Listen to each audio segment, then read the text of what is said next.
Thank you for taking the time to listen to the story. If you haven't already done so, please subscribe to our channel. We appreciate it, and thank you in advance. Please leave the name of the city you're listening from in the comment section below. It helps us see our reach in the community. Let's start the story. The weight of my M4 felt different that morning, heavier somehow. After 15 years of service, you develop a sixth sense for when something's off. The brass had mobilized our entire unit at 0300, no explanations given. Just coordinates to Fort Marshall and orders to establish a containment zone. I'd run dozens of emergency deployment drills before, but this was different. The base was already crawling with CDC personnel when we arrived, their white hazmat suits stark against the pre-dawn darkness. Military police were establishing checkpoints with an urgency I hadn't seen since my tours in Afghanistan. Squad Leader Nolan, Captain Richards approached, his face taut with tension. Set up your team at the main gate. Full decontamination protocols for all incoming personnel. Sir, what exactly are we containing? I asked, watching a convoy of unmarked black SUVs roll through the gate. Richards hesitated, something I'd never seen him do before. Above my pay grade, Nolan. Just keep your men alert. My squad took position at the gate, the morning sun gradually illuminating the sprawling base.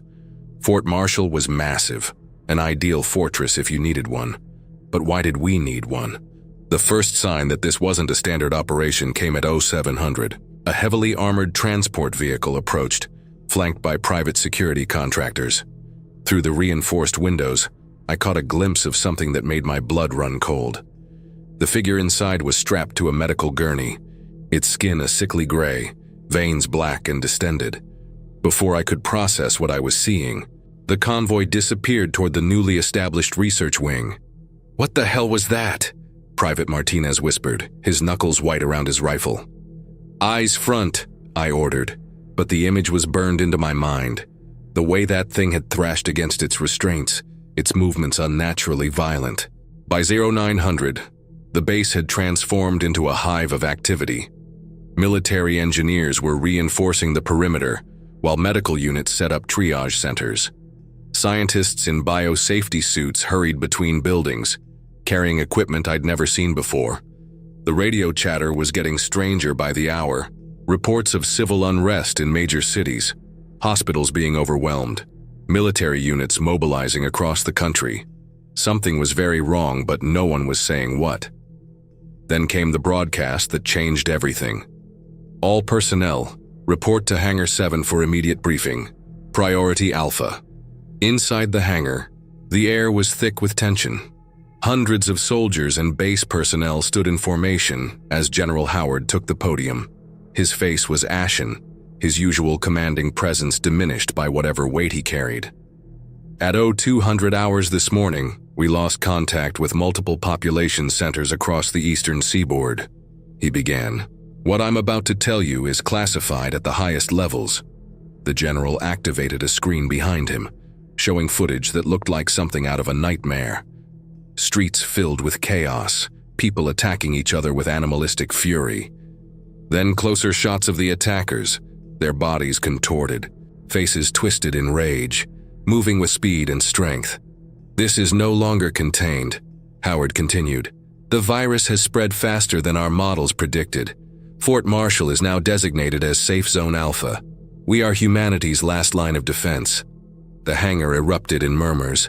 "Virus? Safe zone?" "Your new orders are simple."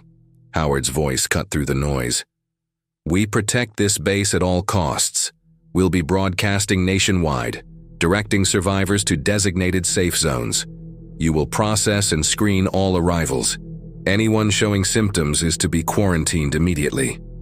I looked at my squad. These were good soldiers trained for combat, but this was something else entirely. As we filed out of the hangar, the reality of our situation began to sink in. The reinforced perimeter, the medical facilities, the weapons stockpile. This wasn't a containment operation. This was preparation for a last stand. I gathered my team, studying their faces. They needed leadership now more than ever. "Listen up," I kept my voice steady. Whatever's happening out there, we handle it like we handle everything else. Professional, by the book. We protect this base, we protect these people. That's our mission. But as I watched more convoys roll in, more scientists rushing to their mysterious labs, I couldn't shake the feeling that we were already too late. Something terrible had been unleashed, and Fort Marshall might be humanity's last hope for survival. The real question was, how long could we hold out? The first screams reached us just before noon. I was checking the reinforcements at Checkpoint Delta when Martinez called over the radio, his voice tight with panic. "Sir, you need to see this. Main gate, now." I sprinted to the front entrance, my boots heavy on the asphalt. The scene that greeted me would haunt my dreams forever. A mass of civilians pressed against the chain-link fence. Hundreds of them. Families clutching children, elderly couples supporting each other. People in business attire and hospital scrubs. The desperation in their eyes made my stomach turn. "Please." A woman pressed her infant against the fence. "They're coming. Let us in." Before I could respond, we heard it. A sound that chilled my blood. Hundreds of moans growing louder. The crowd turned, their terror palpable. Through the sea of people I saw them, a horde of shambling figures, their movements stiff and uncoordinated but relentless. Some were missing limbs, others had obvious bite wounds, their skin a sickly gray pallor. "Jesus Christ," Martinez whispered beside me. "They're really zombies, aren't they, sir?" I ignored his question. "Open the gate," I barked into my radio. "Controlled entry. Teams Alpha and Bravo, establish a corridor. Charlie team, cover fire if needed." I turned to Martinez. "Get the medical units ready and find Dr. Morrison. I want to know what we're dealing with." The next 30 minutes were chaos. We funneled civilians through makeshift decontamination stations, separating those showing symptoms: fever, bite marks, unusual pallor. The moans from outside grew louder as the infected closed in on the crowd. Dr. Morrison arrived as we processed the survivors, her lab coat stained with blood. "Squad Leader Nolan, we need to talk." She pulled me aside, her voice low. "The virus spreads through bites and fluid contact. Once symptoms show, there's no stopping the progression. The infected lose all higher brain function. They operate on pure base instinct. They just attack and feed." "How long from infection?" I asked, watching another group of civilians pass through screening. "It varies. Sometimes hours, sometimes less than 30 minutes. We've seen cases turn in under 15. She looked exhausted. "And there's no immunity. Everyone who dies by any means gets back up." "Everyone." A commotion at the gate interrupted us. Two of my men were restraining a woman in hospital scrubs, her skin burning with fever. "I'm not bit," she screamed, struggling against them. "I just need antibiotics." But I saw the bite mark on her forearm, poorly hidden under her sleeve. "Quarantine," I ordered, my voice heavy. The woman's eyes met mine, full of fear and understanding. She knew what was coming. Private Chen approached, his young face pale. "Sir, my family's in Charleston. I need to—" "Your family needs you alive, soldier." I cut him off, though my heart ached for him. "We stay on mission. That's how we help everyone." The radio crackled. "Breach at Checkpoint Bravo. The fence gave way, multiple infected inside the perimeter." I sprinted toward the sound of gunfire, Dr. Morrison's words echoing in my head. "Everyone who dies gets back up." The infected moved slowly but with unstoppable determination, pushing through the gap in the fence. My men had formed a firing line, but their body shots were useless. "Headshots only," I shouted, remembering Morrison's briefing. "Center mass won't stop them. You have to destroy the brain." The sharp crack of rifles filled the air as we fought to contain the breach. Each infected we dropped had been someone's loved one hours ago, but we couldn't think about that now. The alternative was worse. Back at the main gate, the situation deteriorated rapidly. More infected appeared, drawn by the noise and movement. Our snipers took careful shots, but there were too many targets, too much chaos. "Sir," Sergeant Rodriguez appeared at my side. "Commander wants us to seal the main gate. Says we're at capacity." I looked at the desperate faces beyond the fence. Mothers shielding children, men trying to protect their families. Beyond them, the horde of infected grew larger, their mindless advance never slowing. 5 more minutes, I decided, knowing it might cost us. Get every able-bodied person inside that we can. The next few minutes were a blur of screaming, gunfire, and impossible choices. We pulled in as many as possible before the dead reached the gate in force. The sound of the heavy gates closing, of people begging to be let in, would stay with me forever. Inside the base, the situation wasn't much better. Our medical facilities were overwhelmed. The quarantine zone, hastily set up in an old barracks, was filling too quickly. Dr. Morrison's team worked frantically to understand the virus, but I could see the defeat in their eyes. There was no cure coming. I found a moment of quiet on the observation platform, watching the infected crowd against our fences. They never stopped, never tired, never showed anything but mindless aggression. "Sir?" Martinez appeared behind me. "They're saying Charleston's gone dark. No communications, no emergency services. Same with Columbia and Augusta. Cities of hundreds of thousands going silent. I thought of Chen's family, of my own sister in Atlanta. The weight of command had never felt heavier. Get some rest, I told Martinez. Next few hours are going to be rough." As if to emphasize my point, alarms began blaring across the base. "All personnel, report to battle stations. Multiple perimeter breaches detected. This is not a drill." I checked my rifle and headed toward the sound of chaos. The sun was setting, and darkness would only make our job harder.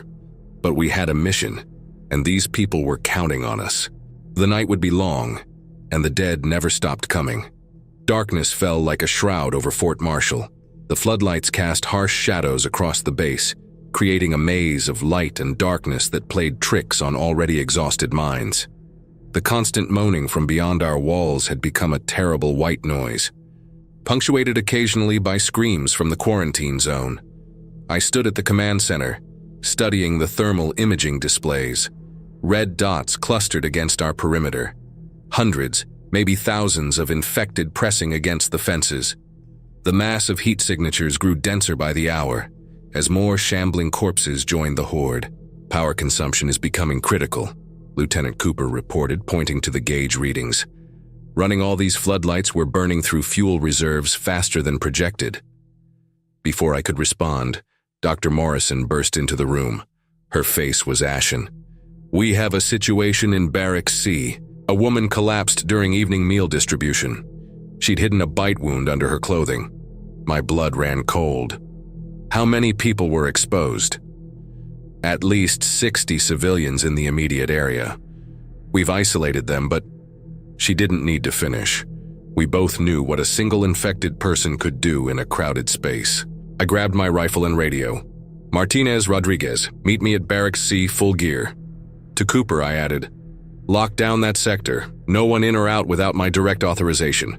The corridors were eerily quiet as we approached the barracks. 2 MPs stood guard at the entrance, their faces tense behind protective masks. Inside, I could hear crying and angry voices. "Listen up!" I projected my voice through the doorway. "This is Squad Leader Nolan. We're going to process everyone systematically. Anyone showing symptoms will be moved to quarantine. I need your cooperation to keep everyone safe." A man's voice shouted back. "Safe? You locked us in here with one of them. We all saw what happened to Jenny. She turned in minutes." "Where is she now?" I demanded. Silence. Then screams erupted from the back of the barracks. We breached the door in full tactical formation. The scene inside was chaos, people scrambling over beds, pressing themselves against walls. In the center of the room, what had once been Jenny thrashed against 2 men trying to hold her down. Her skin had taken on that telltale gray pallor, her movements jerky and inhumanly strong. "Get back," I ordered, raising my rifle. But in the cramped space with so many panicked civilians, there was no clear shot. The infected woman broke free, launching herself at the nearest person, a teenage boy who had frozen in terror. Martinez tackled them both, wrestling to keep snapping teeth away from flesh. Rodriguez stood with his pistol raised, smoke still curling from the barrel. The infected woman collapsed, dark fluid pooling beneath her head. "Check everyone," I ordered. "Every inch of skin. If you find so much as a scratch, they go to quarantine. The next hour was grim work. 3 more people showed bite marks they'd hidden. 1 elderly man had a fever starting. We lost 2 more in quarantine before we finished processing the barracks. Back at the command center, the situation hadn't improved. Reports came in of fence sections straining under the weight of accumulated bodies. The infected seemed to press forward endlessly, those in front being crushed against the barriers, but creating ramps of bodies for others to climb. "Sir," a young private burst in, breathing hard. "We've got vehicles approaching from the south, military transport trucks." I followed him to the observation post. Through night vision, I could see the convoy. 3 trucks moving erratically, weaving around abandoned vehicles on the highway. Behind them, a mass of infected pursued with their relentless, shambling gait. "Those trucks are from Fort Benning," Cooper observed, looking through binoculars, "but they're not responding to radio hails." I studied their approach through my scope. The lead vehicle was riddled with bullet holes. Its windshield cracked but intact. The driver's movement seemed off. "Get those gates closed," I ordered. "Now!" "But sir, they're our people." "Those aren't our people anymore." The trucks accelerated, heading straight for our main gate. I grabbed the radio. "All units prepare for impact at south entrance. Possible multiple infected incoming. Lethal force authorized." The lead truck crashed through our first barrier, but the reinforced gate held. The impact launched several dark figures through the windshield. They rose immediately, confirming my fears. The convoy had been compromised. "Light them up," I commanded. Rifle fire erupted from our positions. The infected military personnel moved with the same mindless aggression as the civilians, but they wore body armor. Our men adjusted quickly, aiming for exposed heads and necks. A second wave of infected surged around the trucks, drawn by the noise. They pressed against our defenses with mindless determination, their combined weight making the fence posts groan. "Sir," Cooper's voice was tight, "we're getting reports of internal power failures in sectors 7 through 9. The backup generators can't handle the load from all the floodlights." I looked at our tactical display. Without power to those sectors, whole stretches of our perimeter would be dark, and in the darkness we wouldn't see them coming until it was too late. "Redirect power from non-essential areas," I ordered. "Shut down everything we don't absolutely need, and get demo teams to those trucks. We need them cleared before they become ramps over our defenses." A scream from the western perimeter interrupted us. One of the fence sections had finally given way under the weight of accumulated bodies. Infected poured through the gap like water through a broken dam. "All available units to Sector 12, I shouted into the radio, already running. "Fall back to secondary positions. Create a kill zone and hold that line." As I sprinted toward the breach, I could hear the chaos spreading.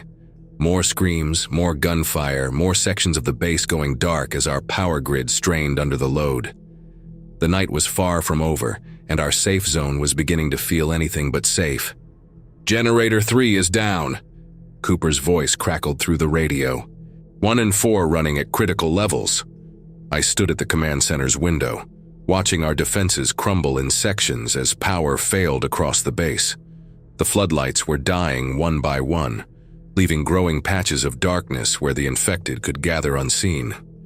"How long?" I asked. Cooper checked his tablet, face illuminated by its glow. "Maybe an hour on current fuel reserves, less if we keep all essential systems running." A soldier burst through the door, breath ragged. "Sir, Dr. Morrison needs you at medical. We've got a situation." The hospital wing hit me like a wall of sound and smell. Moaning patients, shouting medical staff, the sharp tang of antiseptic barely masking the metallic scent of blood. People lined the hallways on makeshift pallets, some crying, others ominously silent.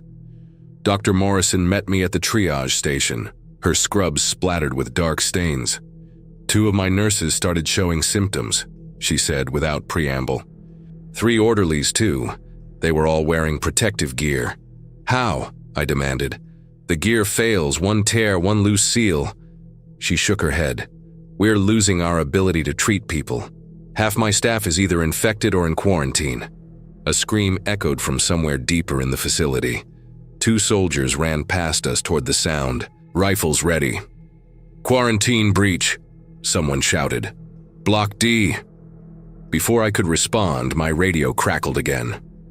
"Command, this is Checkpoint Echo. North fence is giving way. We've got climbers." I keyed my radio.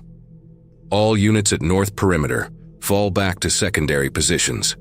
Begin evacuation of civilian sectors 7 through 9. The explosion hit like a thunderclap, cutting me off mid-sentence. The blast wave rattled windows and sent equipment crashing to the floor. Through the chaos, I heard Cooper's voice. "Fuel depot. Primary storage is gone." "Jesus," Morrison whispered. The backup generators." I grabbed my radio again. "All units report. What hit us?" Rodriguez's voice came through, heavy with static.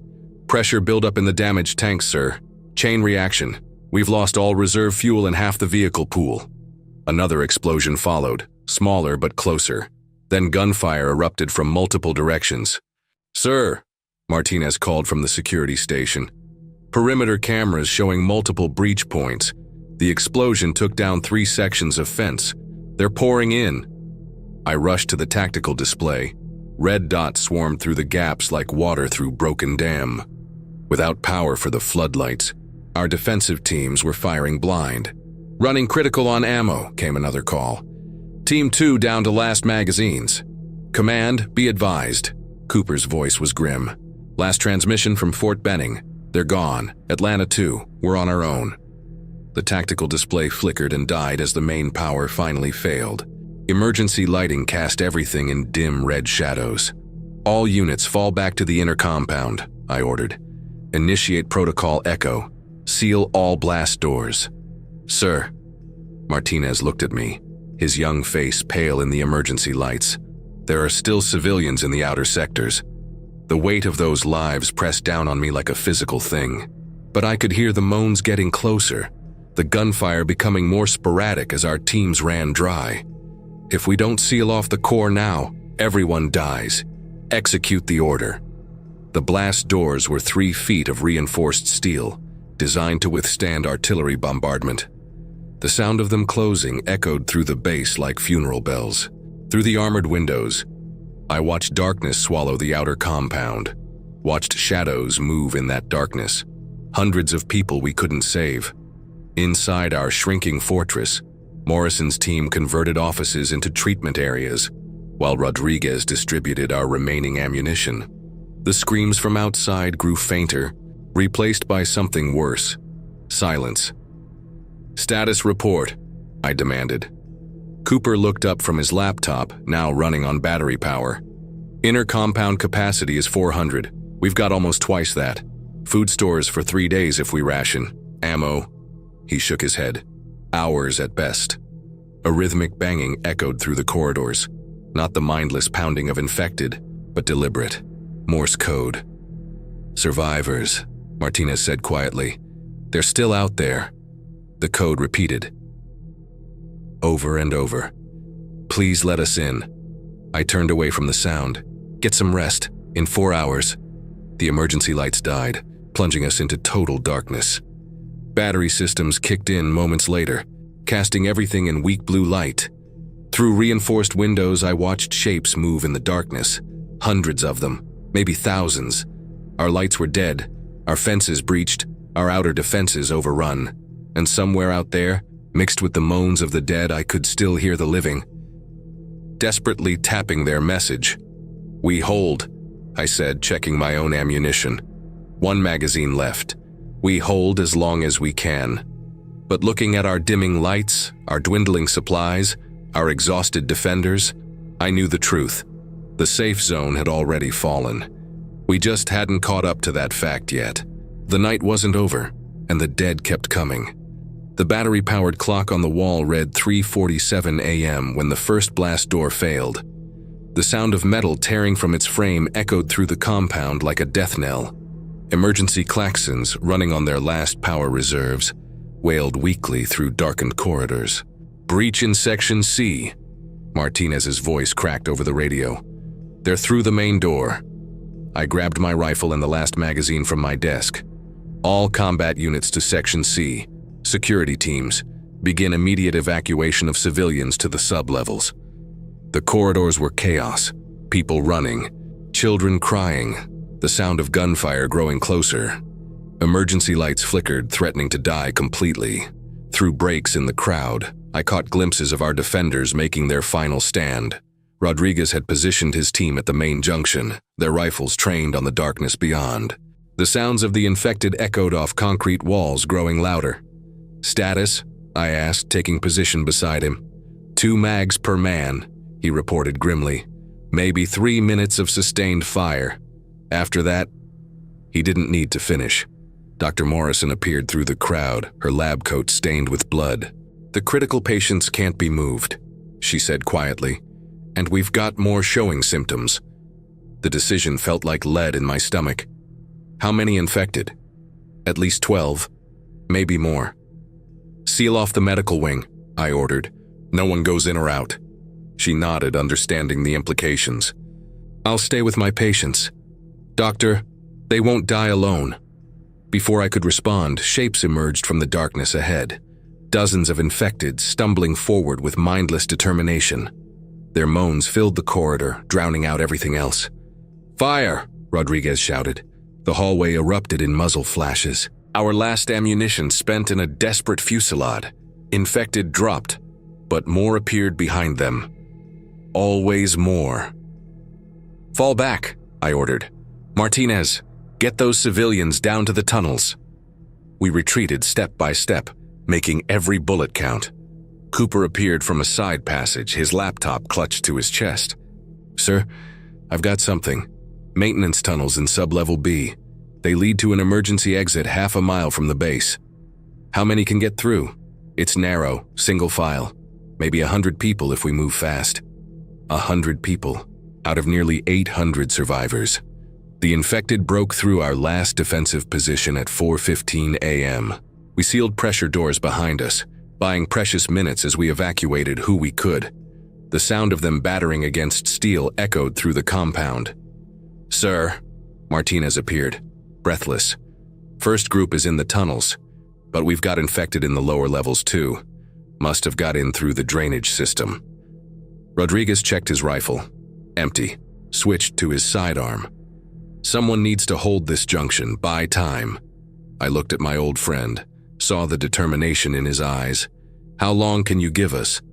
"Long enough." He managed a small smile. "Been an honor, sir." The handshake turned into a brief hug. Then he was gone, taking position with 3 volunteers at the critical choke point. Their last stand would give others a chance. Cooper led us through maintenance corridors, following emergency signs barely visible in the darkness. The sounds of fighting grew distant, then stopped entirely. I tried not to think about what that meant. We found more infected in the tunnels, tight spaces. Barely room to maneuver. Martinez took point, using his combat knife to save ammunition. We lost people in those dark passages. To panic, to hidden infected, to the crushing press of bodies trying to move too quickly through confined spaces. The emergency exit was a ladder leading to a storm drain. Daylight filtered down. Dawn was breaking. We could hear infected above, but fewer than at the base. Each group that emerged faced a desperate sprint through open ground to waiting transport vehicles. Cooper was one of the last up the ladder. "Sir, the base is lost," I finished. "Like all the others." We emerged into pale morning light. Fort Marshall was visible in the distance, smoke rising from multiple buildings. The moans of the infected carried on the wind. Somewhere in there, Rodriguez and Morrison and countless others had given their lives to buy us this chance. Of the original 800 survivors, 93 made it out through the tunnels. Most of our remaining ammunition gone, food and medical supplies left behind. But we were alive. "Where do we go now?" Martinez asked, his young face aged years by the night's events. I looked at our ragged group of survivors. The sun was rising over a changed world. The infected would spread, other safe zones would fall. But humanity would endure, had to endure. "We keep moving," I said. "We keep fighting, it's what they died for." The vehicles started up, carrying us away from what was supposed to be our fortress. Behind us, Fort Marshall disappeared into the morning mist, another fallen bastion in humanity's desperate battle for survival. The dead had won this round. But the war wasn't over. Not while people still fought, still hoped, still refused to give up. Not while we remembered the sacrifices made in places like Fort Marshall, where good people gave everything so others might live. This wasn't the end. It was just the beginning of a longer, harder fight, and we would be ready.